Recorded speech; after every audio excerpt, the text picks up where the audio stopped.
आत्मा माने कहार बेक थी मुंड थी आउ कहार एमती गोटे गोटे सी तो ये आत्मा जो कथाटा तो समस्ते विश्वास करेनि ये कथा तो अविश्वसनीय कि जी केवल देखी सी जानी कहार जे अनुभूति जी जहाँ देखी जी जहाँ जानी से अनुसार आमको विश्वास करते पड़ो आ मु भूत देखी कह भूत देखी विज्ञान मुझे प्रमाण दे पारि प्रमाण केमी देवी ये कौन मो हाथ बंधा है ना मत जड़े आसिक कहे बर्तमान आमको देखई दियो केमी देखेब तुम कौ बाटर देखेब से तो भूत माने प्रेतात्मा माने निज अधीन से पराधीन नुहति एक पुराणा बहुत हजार हजार वर्षर आम जन्म होना हो आम जो कि बाप अजा मैंने जन्म हो ना श्मशान बोली कहते ये विराट गोटे किआ बण था किआ बण जोटि कि आ भितर को दिन भी लोक मैंने कहीं आसती आसिले ज्वर हो जाए आम जो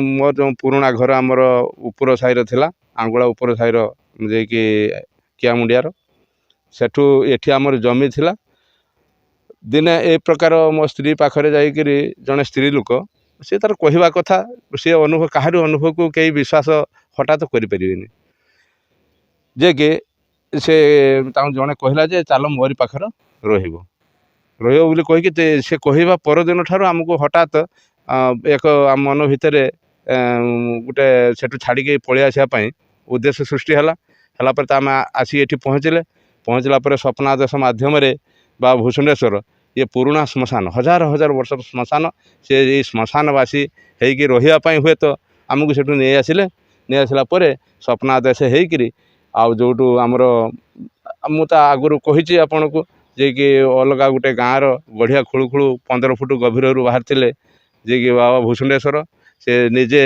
निजे स्वयं मते मो कान जमी मोबाइल कॉर्ड देकी आवाज जमी शून्यवाणी हुए सेमती है आणिक से श्मशान स्थापना कराई तेणु ये श्मशानवासी एठी भी आमर समस्ते कहते बहुत अतृप्त अतृप्त नुह आत्मा माने भी आसिक घूरी बुलूँ जहाँ को आम देखिपारे मनीष भाई आसुच्च गायब होमती भी बहुत किसी होमें देखुचे कि आमर आज पर्यटन कौन क्षति होनी एठी भी बहुत साप अच्छा जो मोटा मोटा सब साप बहुत साप अच्छा तार जो जब बाहर कथा गोटे गोटे दिन अच्छे से दिन से बाहरिक आसिक लिंग पाखक आसती चारि पाखर आसिक बुलती बहुत साप भी अच्छा तेणु ये पुराणा श्मशान एठी बहुत दिन बहु आद्यरू ये श्मशान जीवित श्मशान तेणु ये आमर जमी थी जो आम ये घर कर रहीचु आ ठाकुर को ये पूजा कराऊँ। हाँ एबे प्रत्येक दिन तो नुहे तार गोटे गोटे समय अच्छी से समय संध्या बेले न भोर भोर ये समय आत्मा माने कहार बेक थी मुंड थी आउ कहार एमती गोटे गोटे सी तो ये आत्मा जो कथाटा तो समस्ते विश्वास करेनि ये कथा तो अविश्वसनीय कि जी केवल देखी सी जानी तेणु से कहार बेक थी कहार किए गोटे ट्रच झिनिक आसुथ मनीष छाया आकार आसिक ए बरगछ जो अच्छे बरगछ मूलर से लीन हो जाती आम देखुचे किंतु आमर एपर्तन क्षति करना। अच्छा ये जो आपण कहउछन्ती जे आत्मा एडी भारंती आ बिना मुंडरे से बुलंती केबे का कथा कहउछन्ती आपण ये आमर प्राय सबुदिन केतले आम आम आसी देखिबाटा हुए तो केतले आम देखि पारछु न पारछु किंतु सबुदिन से माने इधर बुलंती। अच्छा को समय रे बुलंती केतले देखिबा पांती भोर सकाळ समय रे बुलंती आउ भोर भोर समय रे भी आसंती। अच्छा आपण निजे देखि छन? हां मु देखि आम छोट पिला माने समस्त देखि पुओ बहु मो स्त्री आ समस्ते समस्ते देखि आपण विश्वास करथि? मु विश्वास करेनि कि देखला पर विश्वास कर केतोडा आपण देखिलेनी बहुत एई आपण को बरगछर अछंती आउ एइथिर भी अछंती एइथिर एइटा तो गोटे कटा मुंड बुले।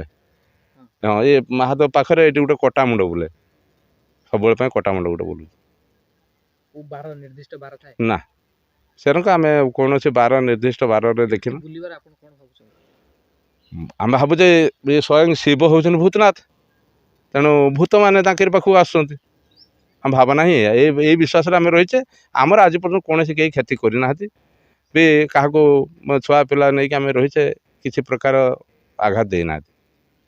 ଆଚ୍ଛା ଆପଣଙ୍କୁ ଯେତେବେଳେ ଭୂତ ତ ଦେଖା ହୁଅନ୍ତି ଆପଣଙ୍କୁ ଅଟକେଇ ଦିଅନ୍ତି? ନା, ଆପଣ ଖାଲି ଦେଖନ୍ତି ଯେ ସେଇଠି ବସନ୍ତି ଦେଖୁଛେ ଆମେ ତାଙ୍କ ପାଖ ପହଞ୍ଚିଲେ ସେମାନେ ଗାୟବ ହେଇଯାଆନ୍ତି। ଆପଣ କଣ ଦୂରରୁ ଦେଖନ୍ତି? ହଁ, ଆମ ଘର ପାଖରୁ ବି ଦେଖାଯାଆନ୍ତି, ଆମ ଘର ଭିତରେ ଠିଆ ହେଇକି ବି ଦେଖାଯାଆନ୍ତି, ଏବଂ ଯେତେବେଳେ ବାହାରକୁ ଆସିଲେ ବି ସେମାନେ ସବୁ ଦେଖାଯାଆନ୍ତି। ଆପଣଙ୍କୁ ଭୟ ଲାଗେ? କାହିଁକି ଭୟ ଲାଗିବ? ଭୟ ଲାଗେନି, କାରଣ ଆମେ ଜାଣିଛେ ଆମେ ବି ସେଇ ଭୂତ। ଆମ ପିଲାମାନଙ୍କୁ ବି ଏଇ ଶିକ୍ଷା ଦିଆହେଇଛି ଯେ ତ୍ରୟମ୍ବକମ୍ ଯଜାମହେ ସୁଗନ୍ଧି ପୁଷ୍ଟିବର୍ଦ୍ଧନମ୍ ଉର୍ବାରୁକମିବ ବନ୍ଧନମ୍ ମୃତ୍ୟୁର୍ମୁଖୀ ଅମାମୁତାତ୍। ଏଇ ଯେଉଁ ଭାବନା ଯେ କି ଆମେ ଆଦ୍ୟରୁ ଅଛେ ପୁଣି ଶେଷ ପର୍ଯ୍ୟନ୍ତ ଥିବା, ଆମେ ପ୍ରାରମ୍ଭ ଆମେ ହିଁ ସୃଷ୍ଟି। ଇଏ ଶରୀରର ପରିବର୍ତ୍ତନ ହେଇଥାଏ। ତେଣୁ ଯେଉଁମାନେ ଅତୃପ୍ତ କାମନା ବାସନା ତୃଷ୍ଣା ସହିତ ଯୋଡ଼ି ହେଇଥାନ୍ତି ସେମାନେ ପ୍ରେତାତ୍ମା ସ୍ୱରୂପ ଘୁରି ବୁଲନ୍ତି କିଛି ଦିନ, ତାପରେ ସେମାନଙ୍କର ଯେଉଁଦିନ ଆତ୍ମାର ସଦ୍ଗତି ହେଇଥାଏ ସେମାନେ ପୁଣି ନୂତନ ଜନ୍ମ ନେଇଥାନ୍ତି। ଆଚ୍ଛା ସମସ୍ତେ ପ୍ରାୟତଃ ଭାବନ୍ତି ଯେ ପ୍ରକୃତରେ ଭୂତ ହିଁ ନାହାନ୍ତି, ଭୂତ ହିଁ ଦେଖାଯାଆନ୍ତି। ଭୂତ ତ ବାସ୍ତବ, ଭୂତ ବିଶ୍ୱାସ କଲେ ବି ଅଛନ୍ତି, ବିଶ୍ୱାସ ନ କଲେ ବି ଅଛନ୍ତି। ଭୂତ ଅର୍ଥ କ'ଣ? ଭୂତ ହେଉଛି ବର୍ତ୍ତମାନ ଭବିଷ୍ୟତ, ନୁହେଁ କି? ଭୂତ ଯେଉଁଟା ପର ଘଟଣାଟା ଘଟିଯାଇଛି ସେଇଟା ହେଉଛି ଭୂତ। ଆଉ ଭୂତ ତ ଅଛି, ଭୂତ ତ ବିଦ୍ୟମାନ। ଆକ୍ଚୁଆଲି ଆମେ କାହାକୁ ବିଶ୍ୱାସ କରିବା, ବିଜ୍ଞାନକୁ ନା? ନା, ସମସ୍ତଙ୍କୁ ବିଶ୍ୱାସ କରିତେ ହେବ, କାରଣ ଯାହାର ଯେରକ ଅନୁଭୂତି, ଯିଏ ଯାହା ଦେଖିଛି, ଯିଏ ଯାହା ଜାଣିଛି, ସେ ଅନୁସାରେ ଆମକୁ ବିଶ୍ୱାସ କରିତେ ପଡ଼ିବ। ଆଉ ମୁଁ ଭୂତ ଦେଖିଛି କହିବି ଭୂତ ଦେଖିଛି, ବିଜ୍ଞାନ ମୁଁ ଆକୁ ପ୍ରମାଣ ଦେଇପାରିବିନି। ପ୍ରମାଣ କେମିତି ଦେବି? ଇଏ କ'ଣ ମୋ ହାତରେ ବନ୍ଧା ହେଇଛନ୍ତି ନା? ମୋତେ ଜଣେ ଆସିକି କହିବ ଯେ ବର୍ତ୍ତମାନ ଆମକୁ ଦେଖେଇ ଦିଅ, କେମିତି ଦେଖେଇବ? ତାଙ୍କୁ କେଉଁ ବାଟରେ ଦେଖେଇବ? ସେମାନେ ତ ଭୂତମାନେ ପ୍ରେତାତ୍ମା ମାନେ ନିଜ ଅଧୀନ, ସେମାନେ ପରାଧୀନ ନୁହନ୍ତି।